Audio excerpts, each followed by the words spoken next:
మంత్రి రోజాకు ఈసారి YCP ticket ఇచ్చే అవకాశాలు ఇసుమంతైనా లేవా అంటే వైసీపీ వర్గాల నుంచి అవుననే సమాధానం వస్తుంది. రోజాకు నగరి నుంచి పోటీకి అవకాశం లేదని పార్టీ అధినేత జగన్ ఇప్పటికే చెప్పేశారని కూడా అంటున్నారు.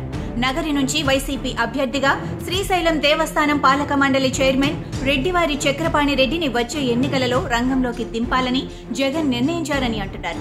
ఈ విషయం దాదాపు ఫైనల్ అయిపోయిందని చెబుతున్నారు.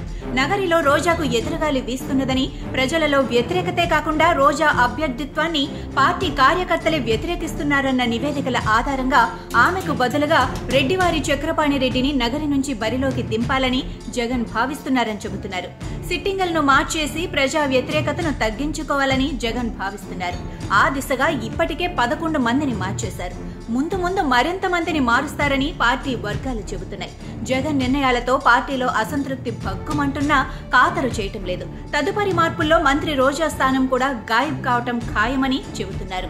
నగరి నుంచి ఆమెను మార్చడమే కాదు, ఆమెకు ఈసారి ఎక్కడి నుంచి పోటీ చేసే అవకాశం లేదని కూడా అంటున్నారు. అయితే పార్టీలో సముచిత హోదా కల్పించే అవకాశాలు ఉన్నాయని అంటున్నారు.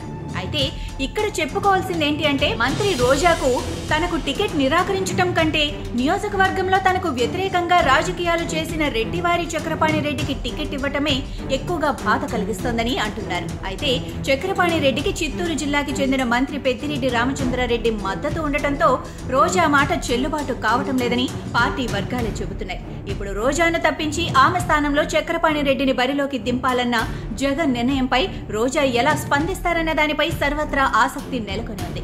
పార్టీ నిర్ణయాన్ని ధిక్కరించి తిరుగుబాటు చేసే అవకాశాలే ఎక్కువగా ఉన్నాయని పరిశీలకులు విశ్లేషిస్తున్నారు. వైసీపీలో ఫైర్ బ్రాండ్ గా గుర్తింపు పొందిన రోజా జగన్ నిర్ణయం వెలువరించిన తర్వాత మౌనంగా ఉండే అవకాశాలైతే లేవని ఆమె నైజం తెలిసిన వారు అంటున్నారు. నిజంగానే నగరి నుంచి పోటీకి రోజాకు జగన్ టికెట్ నిరాకరించినా ప్రస్తుత పరిస్థితుల్లో ఆమె మౌనంగా భరించటం తప్ప మరో గత్యంతరం లేని పరిస్థితుల్లో ఉన్నారని కొందరు అంటున్నారు. ఆమెకు తెలుగుదేశం కానీ జనసేన కానీ రెడ్ కార్పెట్ పరిచి వెల్కమ్ చెప్పే అవకాశాలు లేవని, జగన్ పొమ్మనలేక పొగ పెట్టినా ఆమె వైసీపీ చూరు పట్టుకొని వేలాడాల్సిందే తప్ప రాజకీయంగా ఆమెకు మరో దారి లేదని అంటున్నారు. నిజానికి రోజా రాజకీయ జీవితం తెలుగుదేశం పార్టీతోనే ప్రారంభమైంది. ఆమె వాగ్దాటి ఆమె పార్టీలో వేగంగా ఎదగడానికి దోహదపడింది. పార్టీ మహిళా విభాగం అధ్యక్షురాలిగా ఆమెకు తెలుగుదేశం పార్టీ అవకాశం ఇచ్చింది. అయితే తెలుగుదేశం తరపున 2 సార్లు ఆమె అసెంబ్లీకి పోటీ చేసినా విజయం సాధించలేకపోయారు. పార్టీలోనే తన వ్యతిరేకులు గాలి ముద్దు కృష్ణమ తన ఓటమి కోసం పనిచేశారన్న అసంతృప్తితో ఆమె రగిలిపోయారు. 2009లోనే ఆమె తెలుగుదేశం విడి కాంగ్రెస్ గూటికి వెళ్లాలన్న ప్రయత్నాలు చేశారు. అప్పటి ముఖ్యమంత్రి వైఎస్ కూడా ఆమెను కాంగ్రెస్ లో చేరేందుకు సానుకూలంగా స్పందించారు. అయితే ఆయన హెలికాప్టర్ ప్రమాదంలో మరణించడంతో ఆమె హస్తం గూటికి చేరలేదు. అయితే తరువాత ఆమె జగన్ పార్టీ వైసీపీలో చేరారు. 2014లో నగరి నియోజకవర్గం నుంచి వైసీపీ అభ్యర్థిగా పోటీ చేసి విజయం సాధించారు. అయితే వైసీపీ ఆ ఎన్నికలలో పరాజయం పాలు కావడంతో ఆమె విపక్ష ఎమ్మెల్యేగా అసెంబ్లీలో ఉన్నారు.